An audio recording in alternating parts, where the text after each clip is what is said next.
ఈ విద్యా వైద్యం మీద ఇచ్చిన ప్రిఫరెన్స్ మిగతా వాటి మీద ఇవ్వలేకపోయింది వైఎస్ఆర్ కాంగ్రెస్ పార్టీ ప్రభుత్వం అనే నింద ఉంది. వైఎస్ఆర్ కాంగ్రెస్ పార్టీ జగన్మోహన్ రెడ్డి గారి నాయకత్వంలో ఇక్కడ ఉన్నటువంటి సపోర్ట్ కానీ ఇక్కడ ప్రజల్లో ఉన్నటువంటి అభిమానం ఏ విధంగానూ తగ్గలేదు. ఎక్కువగా వైఎస్ఆర్ కాంగ్రెస్ పార్టీ ప్రభుత్వం మీద వచ్చే అపవాదం ఏంటంటే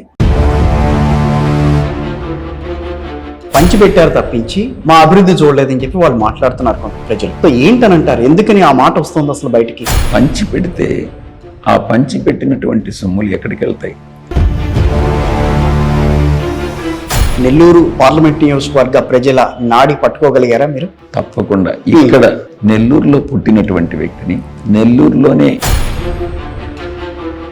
విజయసాయి రెడ్డి గారి ఆలోచనలు అన్నీ కూడా అంబిషన్ కానీ ఆయన ఆలోచనలు కానీ చాలా పెద్ద ఎత్తున ఉంటాయి. సో ఇప్పుడు నెల్లూరు వాళ్ళకు కూడా అదే రకమైన మీ ఆలోచనల్ని ఇంప్లిమెంట్ చేస్తారని అనుకోవచ్చా? నెల్లూరు జిల్లాని అన్ని రంగాల్లో అభివృద్ధి చెందినటువంటి జిల్లాగా దేశంలోనే నెల్లూరు వాసి అని గర్వంగా చెప్పుకునేటటువంటి పరిస్థితిని తీసుకురావాలన్నటువంటిది